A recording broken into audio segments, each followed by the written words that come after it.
Bonjour à tous, bienvenue dans Demain vous appartient, votre émission sur la série de TF1. Nous allons une fois de plus revenir sur ce qui s'est passé durant la semaine, puisque l'intrigue sur le prédateur se poursuit. Un prédateur que nous n'avons jamais vu à visage découvert.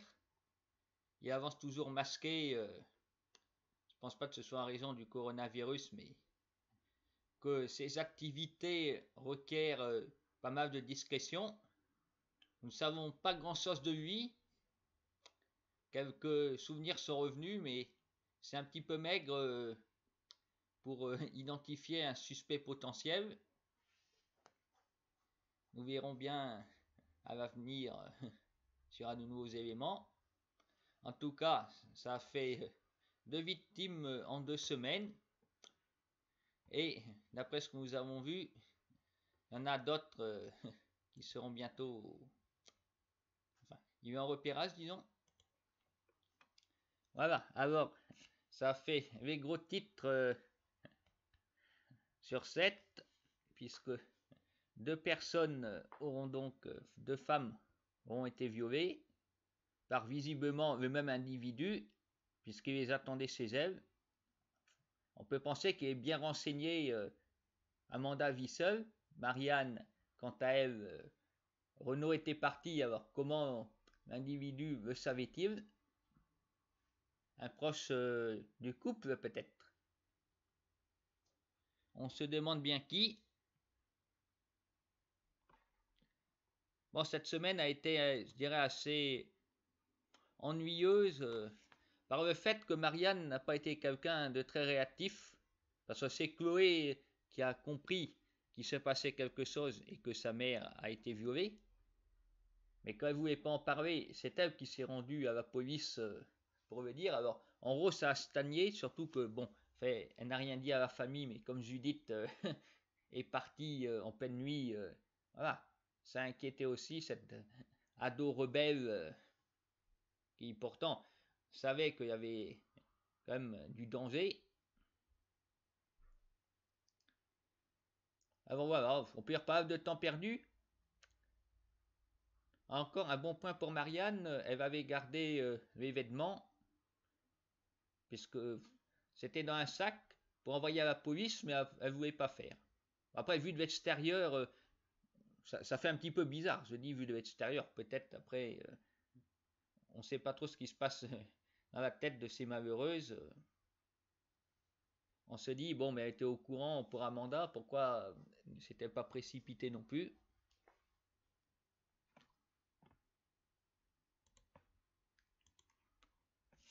Ouais, et ce n'est pas son coup d'essai, puisque nous voyons là que le prédateur a une collection assez exhaustive de victimes.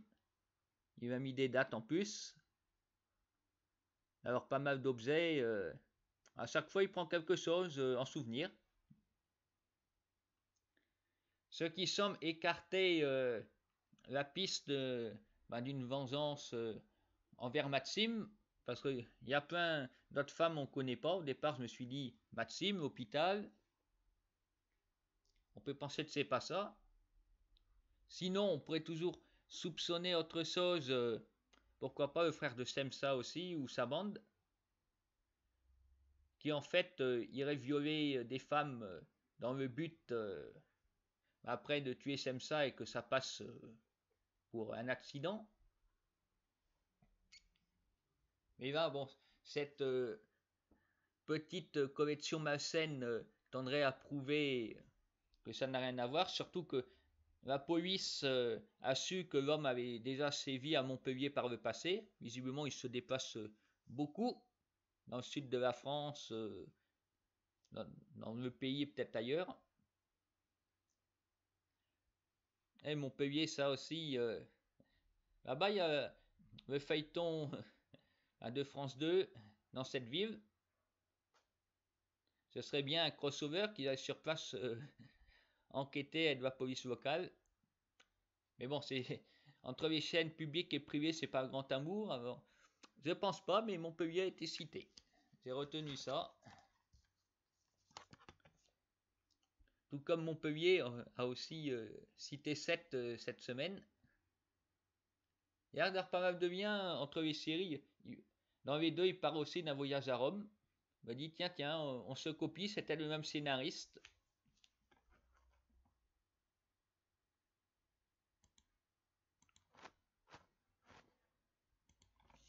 Sinon, assez parlé du Prédateur, nous aurons vu Nour et Bivel revenir dans la maison familiale, puisque Samuel est parti après le départ de Veiva. Et il n'est pas très bien avant, il se console en buvant sous les yeux de son père qui a du mal à l'arrêter. Sofia s'inquiète aussi pour lui. Ah, il va envoyer promener, mais peut-être dans les semaines qui vont suivre, Sofia va réussir à le sortir de ses démons, ce que Veiva n'est jamais parvenu à faire.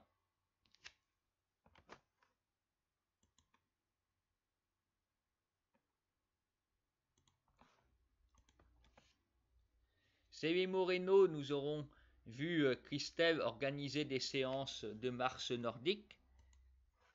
Ce qui est, on va dire, assez une bonne réussite, puisque les ados se sont rapprochés grâce à ça. En effet, ils sont tous les trois d'accord que c'est une activité qu'ils n'aiment pas.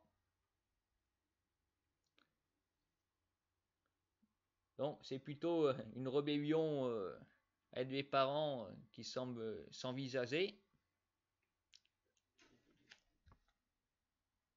On s'invente des maladies pour pas y aller. Il y a des cours de chant.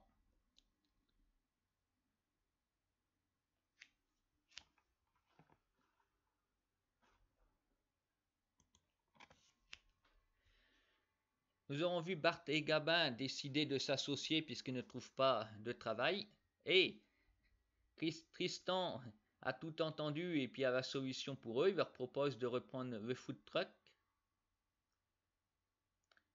Et tout ça pour en plus très peu, pas d'argent dans le moment, pour le moment.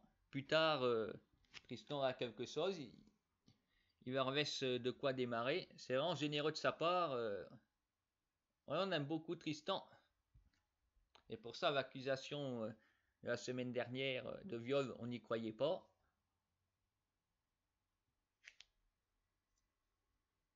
On voit qu'il ne porte plus le bracelet. Il s'est dit,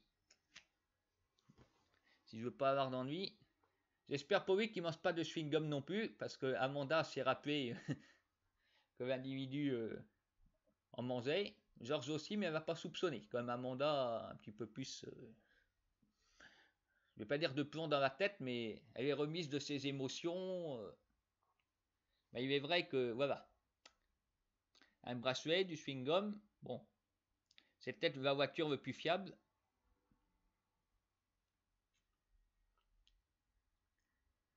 Pour en revenir à Bart et Gabin, c'est pas gagné pour eux parce qu'ils savent pas cuisiner. Alors, bon, d'ici la semaine prochaine, ils ont peut-être trouvé la recette du succès.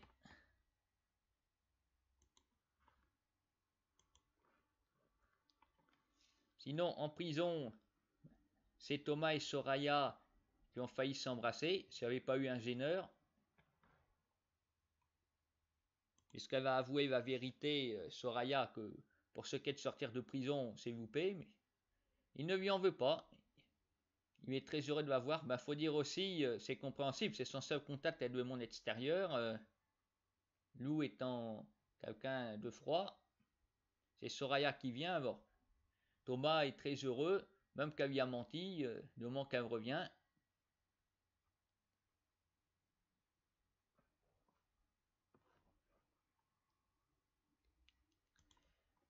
Alors, cette semaine, c'était le 1er avril.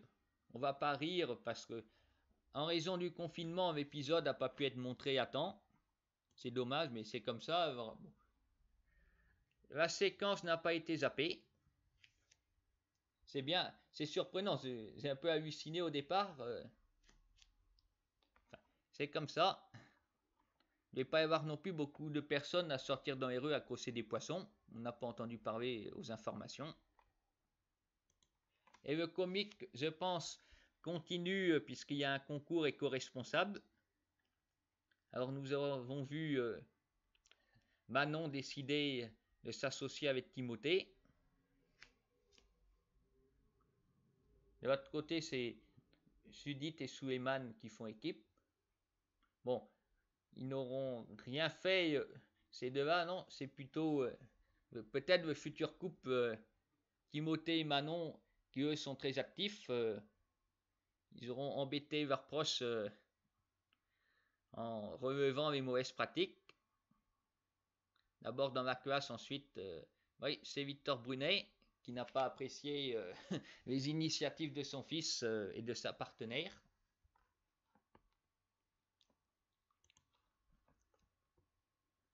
Nous verrons la semaine prochaine ce que ça va donner.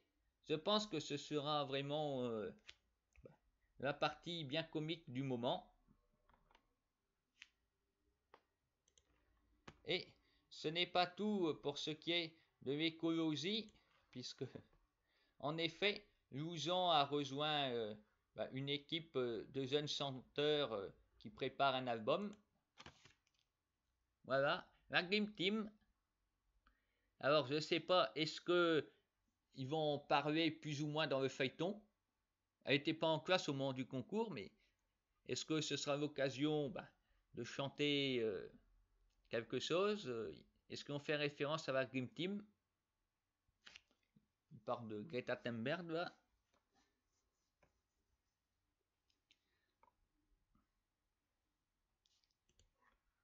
Ah, et sinon, le prédateur continue. Nous ne le voyons jamais clairement puisqu'il est masqué. Toujours est-il que vendredi, ça se terminait différemment puisque l'autre fois, on voyait Amanda qui venait de se faire violer. La semaine dernière, il y avait, on va dire, un petit décalage puisqu'on voyait Marianne qui allait se faire violer. Et là, peut-être quelques minutes avant de passer à l'action, en tout cas, le prédateur était en train de regarder Sandrine et Morgane rentrer chez eux. Alors, l'une des deux était sa victime, à moins qu'il ait l'intention de faire les deux à la fois. Et il fait une par une, enfin, d'après ce qu'on a vu, les deux fois, il ne faut pas non plus généraliser parce qu'il a l'air d'avoir un sacré tableau de chasse. A-t-il faire les deux à moins que s'il sait que Morgane était autrefois un homme, peut-être qu'il ne va pas s'attaquer à elle. C'est peut-être Sandrine qui est visée. Mais bon, il faut être prudent. Quand on sort dans les rues, allez, on se quitte avec l'écran de fin. Et là, une fois de plus, il y a quelque chose qui me saute aux yeux. Là, c'est écrit tellement gros. C'est bel et bien le Joubert Quentin, parce que je ne vois pas du tout qui c'est dans le feuilleton. À la fin des épisodes, voilà, je m'amuse, je mets sur pause et puis je regarde les noms des personnages, des acteurs. Et là, je me dis, mais c'est qui Joubert Quentin? Je l'ai pas vu, moi. Le nom ne me dit rien. C'est pour ça, je me dis, c'est peut-être le nom du prédateur. Voilà. Son identité. Nous n'avons pas été présentés, il apparaît comme ça. Et le fait d'avoir écrit à plusieurs reprises Joubert Quentin, dans des épisodes où on aperçoit le prédateur, me dit c'est lui, parce que sinon, ce serait un mec anonyme, quoi, qui ferait de la figuration sans rien dire. Alors je pense que c'est son identité. Le spectateur connaît son nom s'il est attentif. Après, on n'en sait pas plus. On attend que la police trouve des trucs. Bon, alors si de la semaine prochaine, voilà, le dénommé Quentin se présente, on sera sans doute tous attentifs. Parce que généralement, dans ces enquêtes, le coupable apparaît dès le départ, et puis on a un coup de théâtre. Ah, c'était lui. Là, vraiment, je vois pas, j'ai beau chercher, sinon c'est il casse très bien son jeu. Qui ça pourrait être qui ferait ça?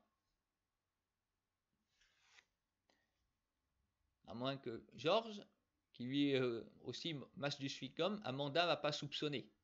C'est peut-être aussi pour mieux nous prendre par surprise. Elle a fait une erreur la semaine dernière. Georges lui donnerait le bon Dieu sans confession, mais dans ces feuilletons, tout est possible. Alors, est-ce que ce serait lui qui aurait fait ça à son ex, à Marianne, qui n'a pas de rapport normalement? Il va également ami avec Sandrine et Morgane. Voilà, on peut théoriser que Georges pourrait faire office de coupable potentiel. Il y a d'autres victimes, mais après, on ne connaît pas trop le passé de Georges non plus. Maintenant que Victoire est partie, peut-être aussi que, disons, il se sent seul.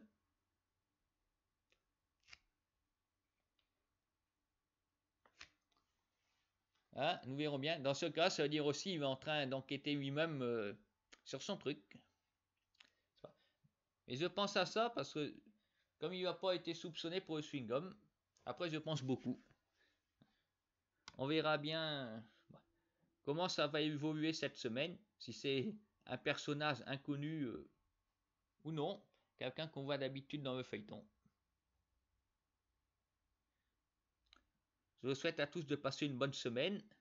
Notez bien le numéro de téléphone en espérant que vous n'aurez pas à vous en servir. Et puis, rendez-vous le week-end prochain pour une autre émission.